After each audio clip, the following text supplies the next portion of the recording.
Sune, how are you today? I'm pretty good. I'm pretty good. There's a big time difference between us. It's getting late here, and I guess you just woke up. So I'm in the evening mood, but other than that, really great. Where does this podcast find you today? So I am a little bit north of Copenhagen in Denmark. I have an opportunity to go to Copenhagen in June, which I really want to do, but I've never been to Denmark. It's one of those countries that just fascinates me, and I've never been there. Well, I mean, I recommend that if you go in summer. Right now, it's very dark and cold Oh, and right. gray, but in the summer, it's beautiful. So June is not a bad time. Maybe that's what caused you guys to be Vikings. Is that? I don't know. I think probably many uncomplex paths led to the Vikings, but maybe the weather played a role for sure. So I want to talk to you about your work. You're a network and complexity scientist at the Technical University of Denmark, and you have this paper that was recently published that I read, which fascinated me, and I really wanted to speak to you about it. It's algorithms to predict health, income, and death outcomes. What are you doing here? What is this? Yeah, all right. So this is also a really good question. So basically, the work that we do is inspired by this incredible progress that we've seen in natural language processing. So you've probably typed away at the ChatGPT or one of its brethren or sisters or whatever you call the other big chatbots that are now coming out. And essentially that technology really is a system, an AI or a machine learning algorithm that sees language as a sequence of we call them tokens or just kind of abstract strings of something. It doesn't really understand language to begin with, but it understands that sequences are really important. And so what we thought is, from a certain perspective, you can analyze many other sequences other than language, right? So from a certain perspective, particularly human lives are sequences, right? You're born, you are seen by a doctor, they do some measurements. At some point, you go home to a house, you live in a place. And all of that information, just like words in a sentence, can be kind of structured to create, let's say, the sentence of your life. And so what we did is that we took an enormous data set, and I can talk about that too in a little bit, but essentially we have quite detailed data on everyone in Denmark. And so we created the kind of sentence of all the Danes. And then we used the same technology that lies underneath the language models, something called transformers. And we built a kind of general model for human lives. And that model, as long as you have training data, can really predict anything about humans. I mean, it might do things with kind of varying quality, but for the things that we've tested it performs better than any other algorithm that we can find. The stat that I read was it is 78% accurate. I'm not sure what it's accurate at predicting. Can No. you talk to me about that? Yeah, okay. So we built this model that in a way is what you could call a foundation model. That's a very general model and you can predict anything. But of course, in order to kind of demonstrate that it works, we had to choose some things to actually predict. And one of the things we chose to predict is early mortality. So basically we took a cohort of young people between 35 and 65, and we asked the question, if we observe them from 2008 to 2016, can we predict who will die in the 4 years subsequent? So up until 2020. And so we have all the data, we have this kind of general model, the foundation model, and now we then fine tune it, train it to make this distinction between who who will live and who will die. That's really what we do. And so you do that specifically by selecting some training data. So we show it a bunch of people and we say this person made it, this person didn't make it, so that it can pick up the patterns that it should pay attention to in either case. And then you hold out some data and then you look at the performance on the people where it hasn't been told the answer, but where it suggests the answer. All right, so this is what we ask it. And now for the 78%, so there's a lot of information here. So I'll take a break and ask if you have questions right after this. But the 78% is basically how many correct guesses did you get out of 100? All right. What are you guessing? The mortality outcome? Yeah, the mortality outcome. Okay. Right. So that's the accuracy. So the accuracy is just whenever you make guesses accuracy just means how many correct guesses did you get? What's the fraction of correct guesses? But the easiest way to think of it is 78.8 is a 78.8 out of 100. Okay, so Sune, suppose I'm in your database and it shows you have a 95% chance of dying in the next 3 years. I'm guessing you change the inputs, you change the output, right? So do I get a phone call that says like, you got to stop XYZ or there's a 98% chance you're going to be dead in 3 years? Well, I mean, so this is where we're not quite there yet, because, counter to what media leads you to believe, counter to what popular culture and movies lead you to believe, your probability of dying any given day, if you're between 35 and 65, is incredibly low, right? So basically, no one dies is kind of the the starting point, right? So in the cohort that we look at, if we just made a kind of stupid algorithm that just said everyone lives, we could already get a very high accuracy, right? So I'm explaining the result a little bit more before getting into answering your question, because that basically we could just say everyone survives and we would get 97, 98% accuracy. That would be a great headline because it would sound as if we were amazing, but but we're just stating this obvious fact that very few young people actually pass away. Now, so the 78.8% is in another sample of individuals that's balanced. So basically, we balance out the sample and we say, let's take a subgroup. Actually, we don't, this is a little bit technical, but you can think of it like this, that we balance out the subgroup in such a way that you would get, if you just guessed at random, you would get 50-50. All right, so we choose a group where there's more than just 2% that die. It's basically balanced out. And so it's in that group where a random guess would be 50-50 that we get 78.8%. And so that means that we still, so in this group where it's a kind of a little bit different question, we still perform really well. And of course, we perform much better than other algorithms that we compare it to. But it's not insane. It's not incredible. We're not pinpointing every single one, right? And we spend a lot of time in the paper trying to figure out what's going on, what are we doing? And this is where it kind of gets interesting, because I'm getting to answering this question that you had, because what really happens is that if you look at how the algorithm is thinking, so you can look at kind of the underlying mathematical spaces that powers the model. Basically what it does is it organizes people more or less in a kind of in this, so there's a vector space underlying it, and inside the space each person is a little dot, and basically it organizes people in a cylinder where all the people in one end have very low probability of dying and they're very healthy, and it's very easy to predict that none of those people are going to die.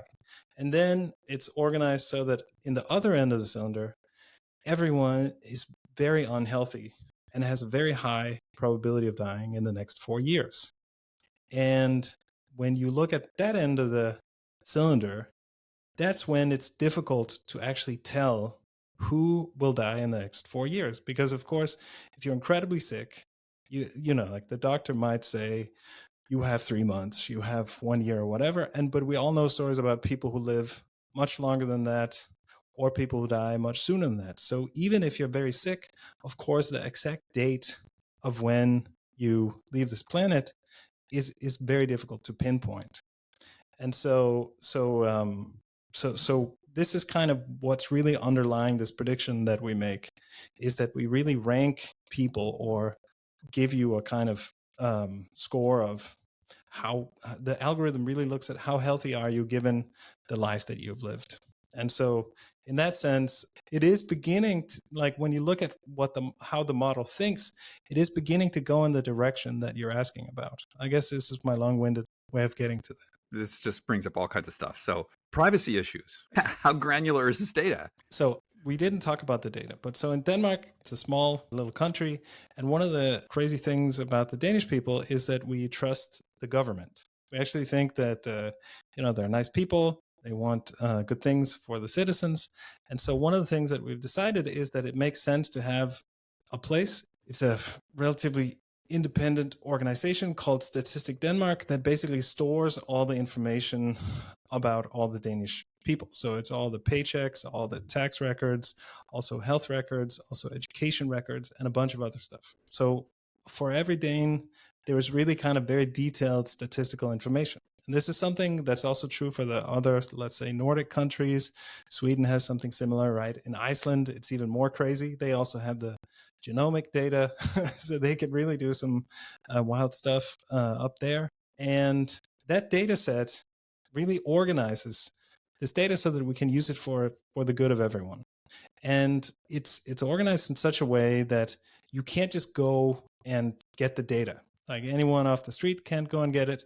And actually, there are some pieces of information that even, let's say, your doctor or some government organization can't necessarily go and get directly. But the data is available to researchers, for example. If you're any researcher affiliated with the Danish university, can go and access that data set. And once again, of course, you can't just go nuts. Like you have to say, I'd like to study this specific thing for this reason. So I'd like to this registry and this registry and this registry. And then you have to apply. Someone is going to look over your application and then approve it. And then you actually have to go physically to the building and sit there and work on the data. So it's not that you just, download all of the data on the internet. There's quite a lot of security. But under all of these long kind of list of rules that I've given, you can actually do studies like this. And what I think is incredible is that it shows us, first of all, what's really possible to do with detailed data like this. And it means that we can make much more informed decisions about some of these health outcomes. So in that sense, I think it's pretty fantastic. And of course, it's anonymized in there. It's not like I can go and be like, oh, I'd like to.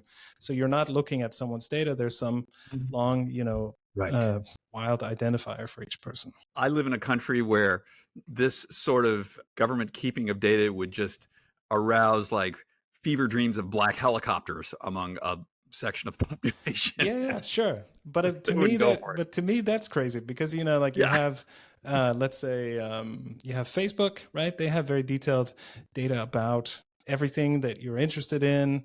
On Instagram, like they know what's inside every image that you look at. They can tell the different objects. They can see how long you spend looking at it. They know all the text you type. Google knows what you search for. Some of the things you search for on Google probably you wouldn't want to share with anyone, but you're generally happy to share it with some big corporation interested in making money. So I think, there's a lot of data being shared, and some of it probably much more sensitive than the stuff that I have access to. So it's just a matter of, is it going to some young man in Silicon Valley out with to make a lot of money, or is it going to the government, right? Yeah, well, in my country, we have a certain bias. Sure. For some reason, we're okay with Mark Zuckerberg knowing everything about us, but God forbid the government. It's a funny thing. So I'm curious, looking forward on this, as the large language models become more, your data set gets bigger and you're able to sift it more. Would you see being able to use something like this at population level disease prevention, optimizing behavior? Because as you said, it's anonymized. If I'm a Dane, I'm not going to get a phone call from the Danish government saying like, you're behaving badly, you might die soon, but on a larger scale, what are you seeing the positive implications of this? Yeah, all right. But let me just be clear. You can actually find out, like it's anonymized so that the researchers can't tell who's who. But if we found a fantastic way of screening for some form of cancer or something like that, we could go out and tell people if we wanted to. So for now, it's a research project and it's a proof of concept. The data set still has lots of biases in there. There's lots of work that needs to be done before we can kind of start, using it to predict health and be certain that we know what we're doing. But it's certainly one of the uses of something like this that I think could be super promising. So we are in the process of starting up collaborations with medical doctors, right? Because immediately, so we chose this prediction of early mortality as an example of what the algorithm could do. But lots of doctors contacted me and said, why are you predicting mortality, and why are you predicting a 4-year time frame? That's not clinically useful for anyone. Why aren't we predicting obesity, fertility, Mm. serious, let's say, cancers? So lots of people have kind of contacted me around saying, let's use this for something that's actually meaningful and useful. And I think, what's amazing about what we do is that we also model not just the medical data, but the data around the life that people live. And we know that a lot of lifestyle factors are at play in disease, but it's not really part of the traditional kind of medical approach. But here's a very natural way of incorporating all kinds of informations, or all kinds of information, into predictions around these topics. Let's dive into that a little bit. What are these, as you say, sort of lifestyle data points that you're putting in outside of the medical stuff? Yeah, so right now, what we're doing is we're using a data set from the labor market. That sounds already boring, but of course, what it does is it has information as it comes in about how much money someone makes from taxes, right? So it says how much money is someone making, where do they live, where is their job located, what type of job is it? What type of industry is it? So both, are you a manager in like a white collar firm, or a cement production facility, or whatever? Like, all of these informations about the type of job that you have. If you're taking an education, that's also in there. So all of this information from the labor market around what kind of work life you have, and all the social information that comes with that, including the zip code where you live and so on. And then the health information is from the first contact with either if you go to the emergency room or the hospital, or something like this. Okay. And if you had your way and you were able to get more data, it's interesting that people are coming to you with, okay, mortality, that's not that useful. Fertility, that's useful. Yeah. Cancer isn't. That's very useful. What are the other sort of inputs that you would like to see that you don't have at the moment? Well, so first of all, what's amazing about the model that we created, from a kind of like, from my perspective, the basic science perspective, is that it can eat any kind of data and then build this kind of general model of how all kinds of aspects in a life relate to one another, and then use that for predictions. And so that means that that you can feed it anything, and then it'll figure out what's important and what's not important when you make predictions, right? And so people have been making, of course, lots of predictions before models like mine, but for all of those, you as the researchers, you've had to kind of sit down and think, what is the information I want for this prediction, right? So if you're predicting longevity, let's say, you would say, okay, well, the person's age right now is probably important. There are certain biomarkers that you would look at. There's certain lifestyle things. And then you would build a model around what you thought might be important. But what's cool about this model is you just throw all of it in there in the sequence, and the model figures out how these things relate to one another in human lives. And then when you then train it to make a prediction, it will figure out what's important. So you can potentially discover new things that might be important. So in a way, like, I would like to put just as much stuff in there as you could come up with, and then see, what does the model make of it. And I think, and this is also why, again, when we talk about the tech companies and so on, I'm pretty sure that they could also build some pretty wild algorithms of this kind, because they have so much behavioral data from all of us, essentially. So that's the kind of general answer to this question. If that makes sense. It does. I didn't realize the methodology of this. That's super interesting. And can I just say one more thing, I guess? So what's really interesting is to understand how much better, or if we even get better as we add more data. Like, have we already saturated Right. the fundamental predictability of human lives? Maybe there's something just built into how we interact and how random everything is, that we can't get any closer. Or do we get better when we add more data? That's really an open question. Right. And of course, another thing that we'd like to add is something like network information. We know that the people in your life are super important. If you have healthy and good and lots of relationships, you're more healthy, you live longer. The people in your life change your life. If something terrible happens to an important person in your life, it also impacts you negative.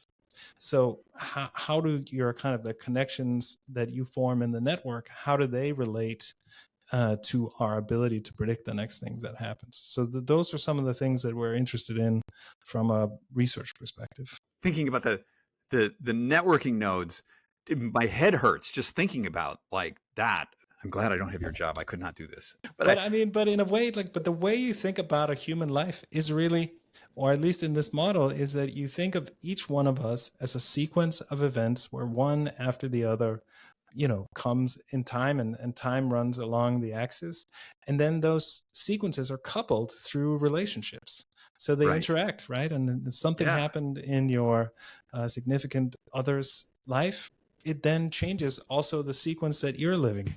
So that's really how we think about it, and how we're going to model it moving forward. I love that. But I'm just thinking of like, thank God there are companies like NVIDIA that have created these GPUs that can actually do this. Because as I'm thinking about, oh my gosh, like one person, maybe he's got like 20 or 30 inputs, but he's got maybe 10 people. And then the permutations of that, it's like, For sure, that's a big number. there's a lot of permutations. That's for sure. But yeah. Yeah. Oh my gosh. And I'm guessing, as you mentioned, there the Nordic companies, Denmark, and then Iceland has maybe a little more because they got the genetics, but very few countries, I think, have this kind of data. So if this gets better, I mean, one of the interesting things about the countries that you mentioned is they all have pretty good health outcomes. You guys tend to be pretty happy on the scale, even despite the fact there's no sun there this time of year. You still like a pretty happy lot versus other places with much lower lifespans, health spans, not quite so happy. They don't seem to also have the data. Would you see a way to bring this to that sort of a culture? So I think how well this translates is a question that can be answered. So we haven't answered it yet. My hunch is that some things will generalize, and we can really move this and use it in many, many different places. And I think some things are kind of peculiar to whatever country you record the data in, right?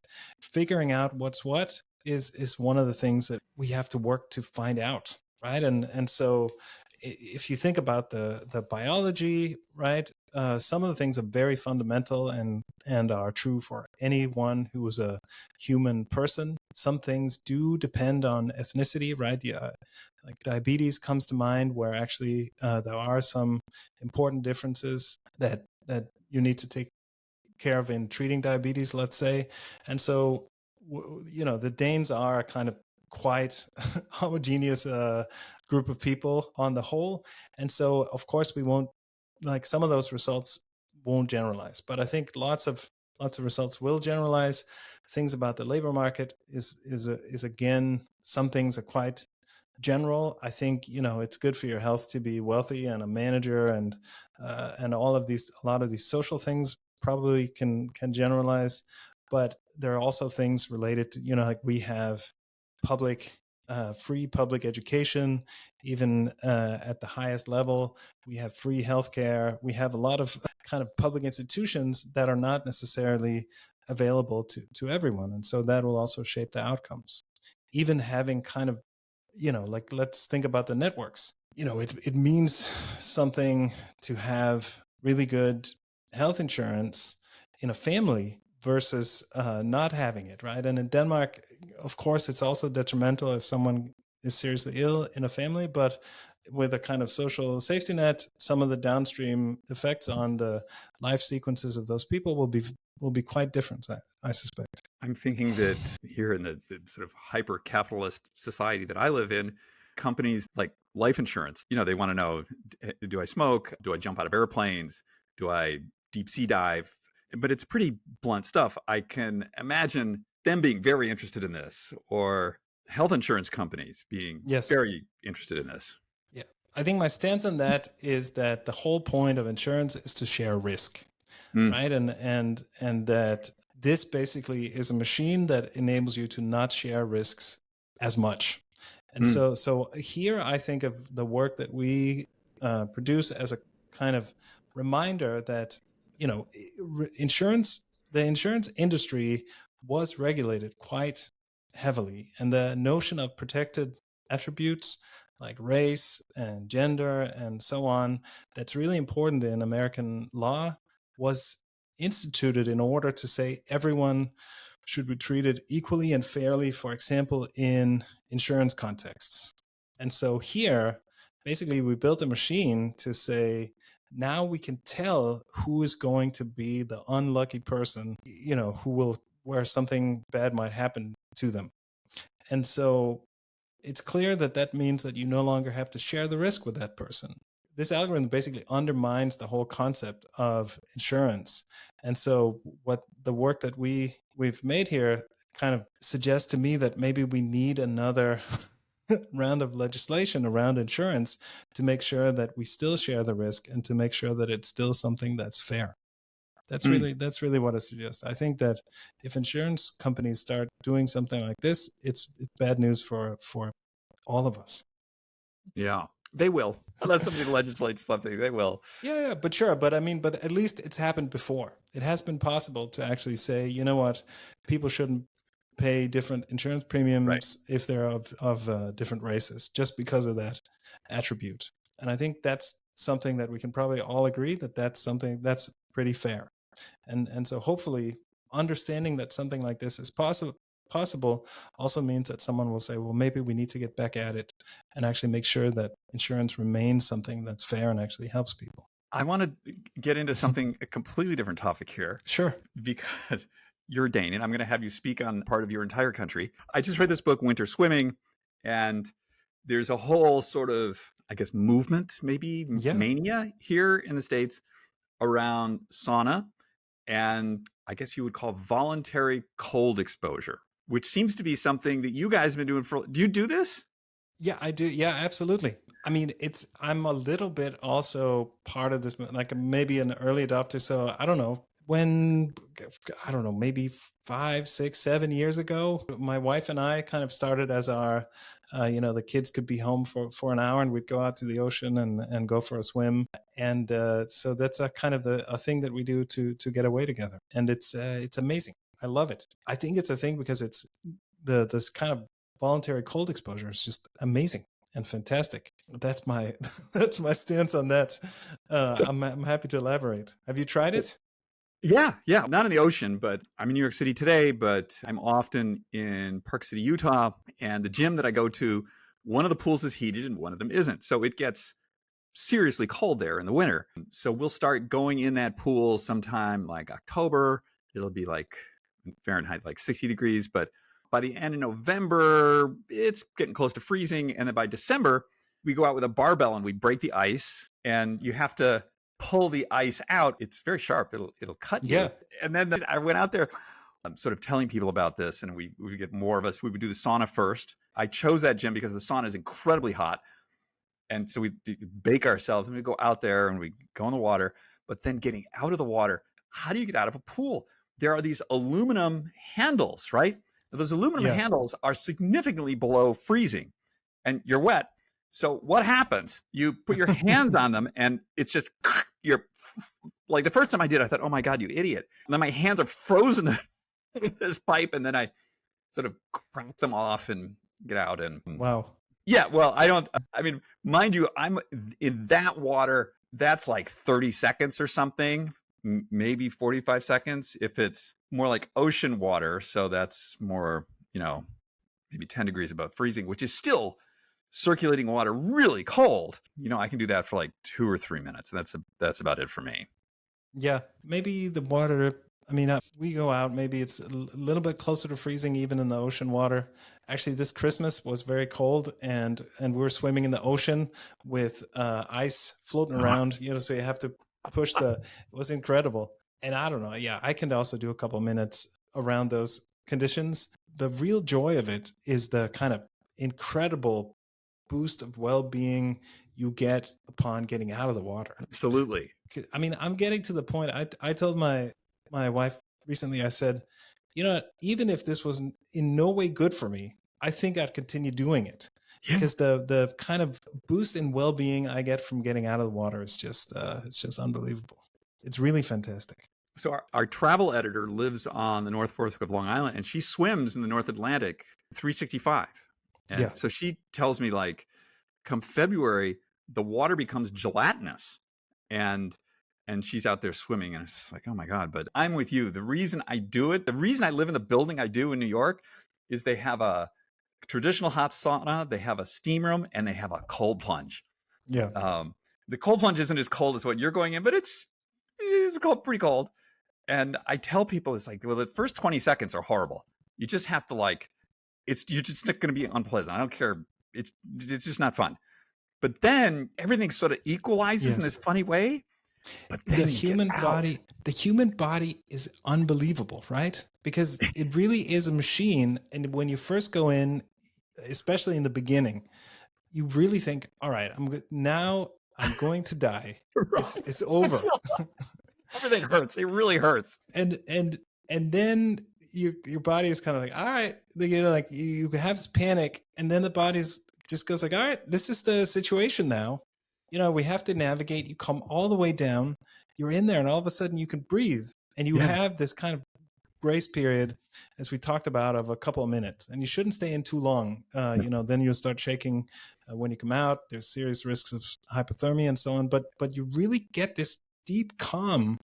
And then, as we talked about, when you get out, then you get this incredible boost of endorphins and dopamine. Yeah, the neuroadrenaline. Yeah, it's unbelievable. I tell people, like, if you got a complex math problem you want me to do, get me when I come out of the cold, and my brain is in like whatever complex problem, I can do it. Yeah, no, it's unbelievable. It's really fantastic. And you know, I have a place where I can go with a sauna, but most of the time we even go without the sauna. I mean, this is another wild thing that you can just. Your body is perfectly capable of going in the water, going for a swim, coming out, and then you put on some warm clothes and you're fine. It's really amazing. You guys are the original Vikings, though, so you know that's. This is wonderful. What is it that you want my people to know about the work that you're doing today?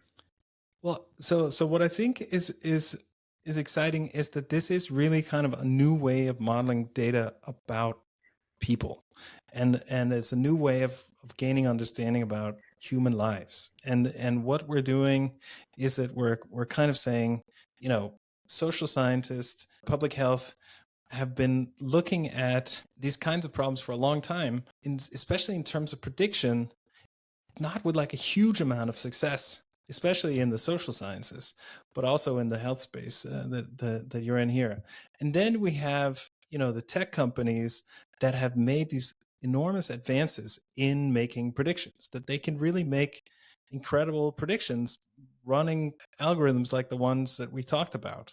And I think that there's an enormous potential in kind of taking algorithms that are really now mostly engineering happening inside big tech companies, and then moving them over to this kind of sphere of where we're trying to figure out how things work, how they operate. And and even though it's scary that we're so predictable and we can be predicted by the tech companies, it also means that there's something there to be discovered, to be figured out. And I'm really kind of excited about using some of these technologies to try and open them up and try and understand how they work, so that we can use those insights to, you know, get smarter and live longer, hopefully. That sounds good to me. Sune, thank you so much. I hope one day soon, maybe this summer, I will come and visit your country. And if so, we can do, well, summer, not winters. Well, even the North Atlantic in still June. Pretty cold. It's still pretty cold. Yeah, for sure. No, that'd be wonderful. Thank you for having me on and hearing about it. I know it got quite technical, and hopefully it wasn't too boring. It was really a pleasure. My people are smart. They got it. All right, that's awesome. Okay. Wonderful. Thanks so much for your time today. I appreciate it. Take care. Bye now.